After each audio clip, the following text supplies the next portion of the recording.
হাদিসের মধ্যে আছে, হাসরের ময়দানে আল্লাহ তাআলা বহু বান্দাকে এই রিয়া মানে লোক দেখানো আমলের কারণে বলবে, ইযহাবু ইলাল্লাযীনা কুনতুম তুরাউনা ফিদ দুনিয়া, দুনিয়াতে যাদেরকে দেখাবার জন্য করেছিলে এখন তারা হাসরের মাঠে আছে, হ্যাঁ তুমি তাদের কাছে যাও, ফানদুরু হাল ইনদাকুম জাযাউন, গিয়ে দেখো তাদের কাছ থেকে কোনো বিনিময় পাও কিনা।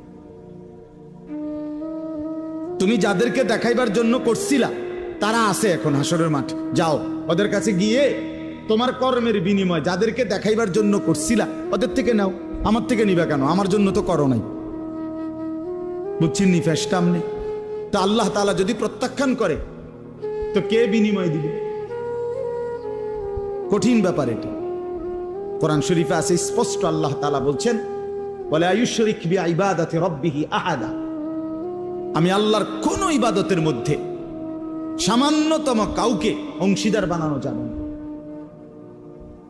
বানানো যাবে। একটা মাহফিল করমু এরুম বক্তা আনমু, দরকার হলে হেলিকপ্টার দিয়া দেখাইয়া সারুন, যদি বাপের বেড়া হইয়া থাকে, হ্যাঁ তো দেখাইলে না, বাপের বেড়াও হইলেন আমরা, সবই ঠিক আছে। তারপরে বুঝেন না আমার কথা, 30 লাখ টাকা খরচ হইল, একবারে দেশ চুক্তি, মানুষ লাড়া খাইলো, সারা বিশ্ব দেখলো জানলো, তো এরপরে কি? এই মানুষ, এই সমস্ত 800 কোটি মানুষের কাছে কোনো বিনিময় আছে? তাদের তো কোনো যোগ্যতা নাই, তারা তো আমার এই কর্মের কোনো প্রতিদান দিতে পারবে না, তো আমি তাদেরকে দেখাইয়া লাভ হইল কি? এটা বুঝার ব্যাপার। এই জন্য আমার ভাই, আমি জানি ছেলেরা কষ্ট করছে, আমাদের প্রিয় ভাই নাহিদ, আমি মূলত ওই ভাইয়ের অনুরোধেই ডেট দিছি। তো বাস্তবতা হলো, আপনাদের কাছে এটা বুঝাইতে চাই সবসময়, নওজোয়ান ছেলেদের কাছেও আমার অনুরোধ, ভাই নেক কাজ, এই যে একটা মাহফিলের ইন্তজাম করা, কোরআন সুন্নাহর ইন্তজাম করা, কথা শুনবার, এটা কিন্তু একটা আমল। কি বলেন, এটা একটা নেক আমল না? এটা আল্লাহর জন্য হওয়া চাই। আমি বলবো আল্লাহর জন্য, আপনি শুনবেন আল্লাহর জন্য, আয়োজনকারী আয়োজন করবে আল্লাহর জন্য। আর প্রত্যেকেই মনোযোগ দিলে, আন্তরিকতা নিয়ে শুনলে বরকত হবে। ও বাবা, তোমরা এনে বুট খাইও না,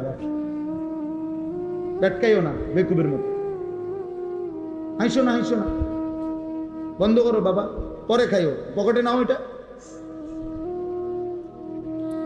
তাহলে এই জন্য বললাম, হ্যাঁ আমার এটা কষ্ট করি আমি, আমার শ্রোতা যতক্ষণ, আমি শুধু আমারটা আমি বলে গেলাম, আমার সময় পার করা 1 ঘন্টা, এরপরে আপনারও কি হলো না হলো এটা আমার জানার বিষয় না, না এটা কোনো কথা, এটা কোনো কথা। আমার মনে আছে, আমার ছাত্র জীবনে আমার একজন উস্তাদ আমারে বলছিলেন, আমার সেই হুজুর ইন্তেকাল করছে, হুজুরে আমারে বলছিলেন, আনিস যখনই আল্লাহর কথা বলতে বসবা তো এটা মনে রাখো যে মানুষগুলোর সামনে বসছো, এই মানুষগুলো তোমার বান্দাও না, তোমার উম্মত না। কথা বুঝছেন না? মনে এরা আমার বান্দাও না, আমার উম্মত না, এরা আল্লাহর বান্দা, রাসূলুল্লাহর উম্মত। অতএব তুমি এটা মানসিকতা এই মাথায় নিয়ে করো যে কার সামনে বলতেছ, জানতেন কেউ না, এরা আল্লাহর বান্দা, এরা রাসূলুল্লাহ সাল্লাল্লাহু আলাইহি সাল্লামের উম্মত, তোমার কেউ না এরা। তো তুমি মনে রাখো, হুজুরে বলছেন মনে রাখো, যেন আল্লাহ তোমাকে বলছেন আমার বান্দাদেরকে আমার কথাটা বলো, যেন রাসূলুল্লাহ সাল্লাল্লাহু আলাইহি সাল্লাম বলছেন, আনিস আমার উম্মতেরা, এদেরকে আমার কথাগুলো বলো। জন্য শ্রোতার প্রতি কদর থাকা চাই, কদর থাকা চাই। এই জন্য চলেন ভাই, আমরা প্রত্যেকে ইনশা, আজকের জন্য না, সব সময় এই একটু যদি আন্তরিক হইতো, মুসলমানের জিন্দেগি আরো সুন্দর হতো। বছরে 52 সপ্তাহ, 1 বছরে মোট হাতে ধরা যে মোবাইলগুলো, এগুলো নামায় ফেলেন, ভালো হবে। আপনি এমনি শুনেন দোস্ত, হাতে ধরা যে মোবাইলগুলো, এগুলো নামায় ফেলেন। মোবাইলে যথেষ্ট পরিমাণ ওয়াজ আছে, অভাব নয়। ছেলেরা দেখেন না রেকর্ড করে, আর এমনি তো আছে। এখন আমরা আসছি কষ্ট করে, আপনারাও আসছেন কষ্ট করে, সামনাসামনি শুনেন, একবার চোখের দিকে তাকাই, বরকত হয়। চোখের একটা আসর আছে প্রত্যেকের, প্রত্যেকের, মানে চোখ মানুষের পুরা দেহ বদলায়। দেহের মধ্যে নারীর প্রতি, ভিন নারীর প্রতি চোখ পড়লে সারা দেহের মধ্যে কি হয়, অনুভূতি হয় ভিন্ন রকম। তাই এটা বুঝাই গেল চোখের একটা কি আছে, আসর আছে। তো ঠিক নেক কাজের প্রতি কোন আল্লাহওয়ালা, কোন আলেমে দ্বীনের প্রতি নজর করলেও পুরা দেহের মধ্যে পরিবর্তন, নেকের অনুভূতি হয়। হ্যাঁ, রাসূলুল্লাহ সাল্লাল্লাহু আলাইহি সাল্লামকে জিজ্ঞেস করছে সাহাবী, ইয়া রাসূলুল্লাহ, আমি কার সাথে চলবো? তো বলছে, মান যাক্কারাকুম বিল্লাহি রুয়াতুহু, যাকে দেখলে আল্লাহর কথা মনে পড়ে। ওয়া যাদা ফি ইলমিকুম মানতিকুহু, যার কথা শুনলে ইলম বাড়ে, জ্ঞান বাড়ে। ওয়া যাক্কারাকুম বিল আখিরাতি আমালুহু, যার আমল দেখলে আখিরাতের কথা মনে পড়ে। যার চেহারার দিকে তাকাইলে আল্লাহর কথা মনে পড়ে, যার কথা শুনলে নিজের জ্ঞান বাড়ে, যার আমল দেখলে আখিরাতের কথা মনে পড়ে। রাসূল সাল্লাল্লাহু আলাইহি সাল্লাম বলে, তাকে সঙ্গী বানাও, তার সঙ্গী হয়, তারে বন্ধু বানাও, তার সাথে চলো, তার সাথে উঠা বসা করো, তার সাথে সম্পর্ক। এই জন্য নজরের একটা কি আছে, বরকত আছে, বরকত আছে। কচ্ছপ একটা প্রাণী আছে না, কচ্ছপ, এই কচ্ছপ বাচ্চা ফুটায় নজর দিয়ে। কচ্ছপের ডিম থাকে পারে, আর কচ্ছপ থাকে পানিতে। ওইখান থেকে সে শুধু চোখের দৃষ্টি দিয়া ডিমের দিকে তাকায় থাকে।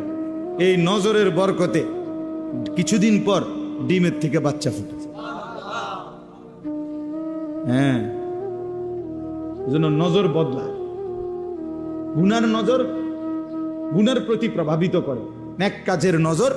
আল্লাহর ঘর দেখলে, কাবা শরীফ, মালিকের ঘর দেখলে চোখে পড়লেই কলিজা ছিঁড়ে যায়, চোখে পড়লেই কালো গিলাফ আশেক পাগল হয়ে যায়, হেবে দিছে, কথাবার্তা সবকিছু এলোমেলো হয়ে যায়। এটা একটা ভিন্ন বিষয়, নজর। নজর, মদিনার সবুজ গম্বুজ নজরে পড়লেই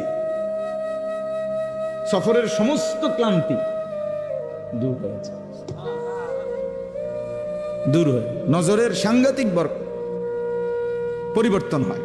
আমরা অনেক সময় বুঝি না আর কি, মার দিকে নজর দিলে জান্নাত মিলে যায়।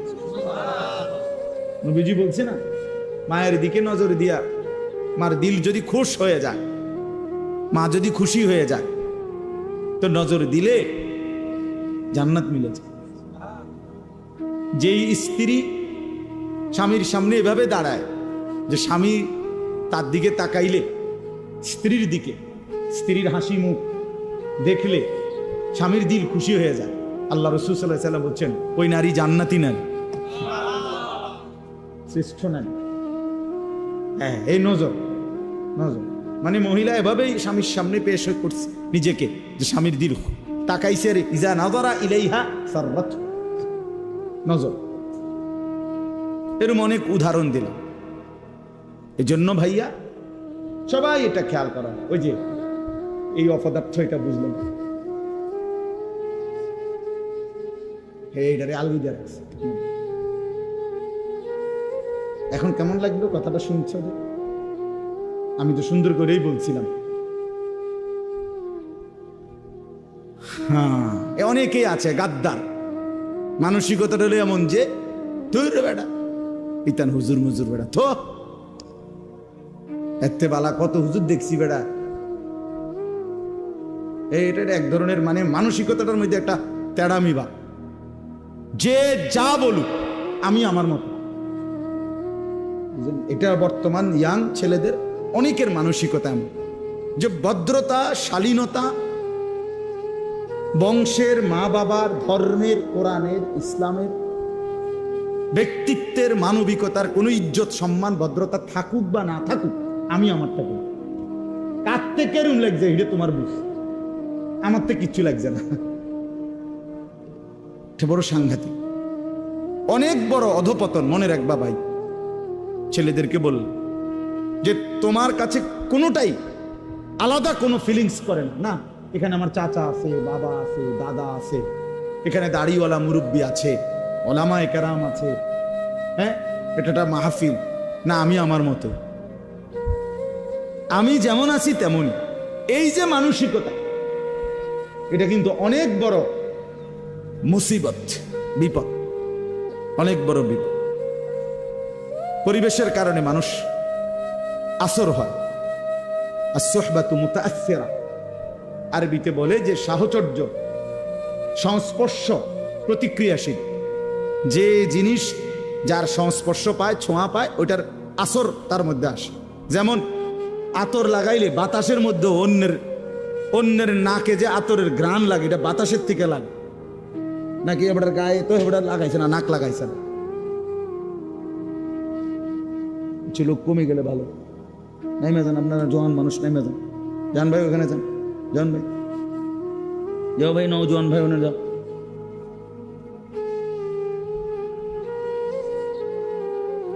তো এই কারণে কোনোখানে পেশাব পায়খানা থাকলে ওইখানের বাতাসেই বোঝা যায় না দুর্গন্ধ, মানে দুর্গন্ধটা লাগছে বাতাস থেকে। এই জন্য দোস্ত আমার, বন্ধু আমার, সাহচর্য, সংস্পর্শ প্রতিক্রিয়াশীল। যে যার সাথে উঠা বসা করে তার আসর তার মধ্যে পড়ে, এটা সত্য কথা, এটাই বাস্তব। প্রত্যেক মানুষকে তার বন্ধু দেখে চিনা যায়। রাসূলুল্লাহ সাল্লাল্লাহু আলাইহি সাল্লাম বলেন, আর রাজুলু আলা দীনি খালিলিহি। নবী সাল্লাল্লাহু আলাইহি সাল্লাম বলেন, প্রত্যেক ব্যক্তি তার বন্ধুর দ্বারা প্রভাবিত হয়, বন্ধুর রঙে রঙিন হয়, বন্ধুর সাজে নিজেকে সাজায়। ফালিয়ানজুর আহাদুকুম মান ইউখালিলু, অতএব তোমরা লক্ষ্য রেখো, নবীজি বলছে, কাকে বন্ধু বানাচ্ছ। মান ইউখালিলু, কাকে খলিল বন্ধু বানাচ্ছ। ও আমার ফ্রেন্ড, তো তারে দেখলে তো বোঝা যায় তুমি কোন ডকে। তার চেহারা, চুল, লেবাস, তার কথাবার্তার ঢং রং দেখলেই আন্দাজ করা যায় তুমি কেমন। বয়স্কদেরকেও চিনা যায়, নওজোয়ানকেও চিনা যায়। আমি অনেক সময় বলি, বয়স্ক মানুষ যারা আপনারা, আপনার সাথে ডানে বামের সবাই 5-6 জন বসা, সবাই বিড়ি সিগারেট খায়, আপনি যদি এর মাঝখান দিয়ে বলেন যে আমি একজন জোনায়েদ বাগদাদি, না আমরা বুঝি চাচা, আমরা কোনো সিরা খাই না, আমরা ভাত খাই। আমরা আজকে দুপুরে ভাত খাইছি, সিরা দিয়ে পানি দিয়ে ভিজাইয়া খাইছি না। আপনার সাথে 5-6 জন বিড়ি খাই না, বেড়াইতে লোক আপনি বইয়া রয়েছেন, আপনি জোনায়েদ বাগদাদি, আমরা বুঝি না। আপনি কি ডকের মানুষ, বুঝেন নাই কথা? হ্যাঁ, এটাই বাস্তবতা। বন্ধু দেখে মানুষ চিনা যায়, সঙ্গী দেখে মানুষ চিনা যায়, সঙ্গী দেখে মানুষ চিনা যায়। রাসূলুল্লাহ সাল্লাল্লাহু আলাইহি সাল্লাম বলছেন, লা তুসাহিব ইল্লা মুমিনান, মুমিন ছাড়া কাউকে বন্ধু বানাইও না। ওয়ালা ইয়াকুল মালাকা ইল্লা তাকিয়ুন, মুত্তাকি আল্লাহওয়ালা দিনদার ছাড়া নিজের মাল, নিজের সম্পদ মহব্বত ভরে কাউরে খাওয়াইও না। ঠেকাই পয়রা, বিপদে পয়রা, কোনো কারণে হইতে পারে, তার ভয়ে, তার আতঙ্কে, তার প্রভাবের কারণে তারে কিছু খাওয়াইলাম, দূর খাওয়াইলাম। কিন্তু আরেকটা হইলো আন্তরিকতা নিয়ে, মহব্বত নিয়ে, দরদ নিয়া, ভালোবাসা নিয়া। রাসূলুল্লাহ সাল্লাল্লাহু আলাইহি সাল্লাম বলেন, খাওয়াইবা তাকে যে তাকি মুত্তাকি, যেন আমার এই সম্পদটা, এই টাকাটা যার পিছনে ব্যয় করলাম কাজে লাগবে, লোকটা নামাজি। আর আমি দেখি সিটার বাটফার, এই বাটফার রেখা ভাই আমার লাভ কি? বুঝছেন না কথাটা? আমি দেখতেছি, আমি দেখি যে কথায় কথায় গালি দেয়, বিড়ি সিগারেট খায়, টেলিভিশনে নাটক সিনেমা দেখে, হারামের সাথে জড়িত, আল্লাহর নাফরমানির সাথে জড়িত। এই নাফরমানের পিছনে আমার সম্পদটা খরচ করে ফায়দা কি? আল্লাহ আমাদেরকে বুঝার তৌফিক দান করে। চলেন তাহলে এই কথাগুলো বললাম সংক্ষিপ্ত। মূলত 1 নম্বর কথা ছিল, আল্লাহর কথা আন্তরিকতার সাথে, আদবের সাথে শোনা উচিত। জওয়ান হোক, বয়স্ক হোক, প্রত্যেকে, মুরব্বী, বয়স্ক, চাচা, আপনাদেরকেও বললাম, বসে বসে জিমাইবেন জুমার নামাজের বয়ানের সময়, আপনি যে আছে, যে রুম আছেন এই রুমে থাকবেন। আপনার কপালে আর পরিবর্তন হবে না, কারণ আপনার পরিবর্তন হইব কি দিয়ে? আপনি তো জুড়ান। নওজোয়ান ছেলে, তুমি পিছনে বৈশা মসজিদে শুধু ঠেলাঠেলি করলা, দুষ্টমি করলা, মোবাইল টিফলা, বা নিজেরা বন্ধু বান্ধব কথা বললা, ইমাম সাহেবের বয়ানও শেষ, খুতবাও শেষ, তো তোমার কপালে আর পরিবর্তন হবে। দাখালা জাহিলান খারাজা যা, ঢুকছো মূর্খ, বাইরে হয়েছে কি, ঢুকছে যেমন বিড়ি হালাইয়া, বাইরে আবার বিড়ি দাঁড়াইছে। বুঝছে? ঢুকবার আগেও গাইলেই আইছে, বাইর হইয়া গিয়ে আবার গাইলে গেছে। আস্তাগফিরুল্লাহ। আল্লাহ আমাদেরকে মাফ করে দেন। আল্লাহর কথা দিল দিয়া শুনুন, আমার একটা কথা না, শুন সবার সবার কথা। জুমার বয়ান, ওলামায়ে কেরামের নসিহত আন্তরিকতার সাথে শুনলে ইনশাআল্লাহ ধীরে ধীরে জিন্দেগি পরিবর্তন, নিজে নিজে জীবন পরিবর্তন হয় না, কসম আল্লাহ, নিজে নিজে হবে। পৃথিবীর সমস্ত দামি কিতাব, পৃথিবীর সমস্ত আরবি বই, পৃথিবীতে সমস্ত ভালো কিতাবগুলোও যদি একাকী কেউ কিনে নিজে নিজে পড়ে ফেলে, তারপরেও সে নিজে নিজে উত্তম আখলাক, পুরা দিন মানা সম্ভব হবে। পারতেন না? আমি চ্যালেঞ্জ করলাম, না হলে আমি কিনে দেবো, আপনি পড়ে। আল্লাহ রহমতে আপনি কিনে দেওয়ার মতো সামর্থ্য আমার আছে। কয় হাজার টাকার কিতাব লাগবে, কিনে দিন না। কোনো আল্লাহওয়ালা, কোনো আলেমে দ্বীন, কোনো মুত্তাকি, জীবন্ত কোনো ব্যক্তির সংস্পর্শ লাগবে। 2 রাকাত নামাজ আপনি নিজে বাংলা বই পড়ে বুঝতেন না, একটা যদি ছবিও দেয় হইতো না। তাইলে দুনিয়ার সমস্ত মহিলা এই ছবিতে আর বইতে দেখে দেখে রান্না শিখালেন, তাহলে শাশুড়িকে শিখে লাগবে।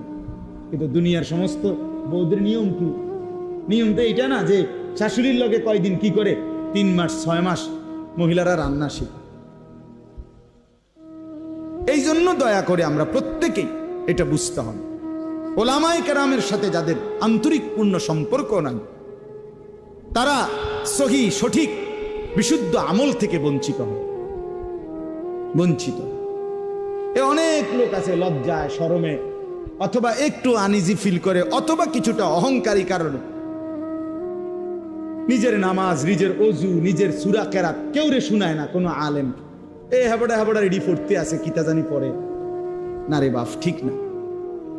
আমনে বুঝেন না ইমাম সাহেব সূরা কেরাত পড়ে কেমনে, আমনে পড়েন কেমনে? আমনে তো এটা আন্দাজ হওয়া উচিত, কিরে হুজুরে পড়ে যেভাবে আমি তো পড়ি এরকম না, তাইলে হুজুরেরটার মতো যে আমার শুদ্ধ হয় না। এখন আমি যেমনি ভুল পড়িয়ে এটা দিয়া বেহেস্ত মিলবো কিনা, এটা আপনি বুঝছেন নি আগে?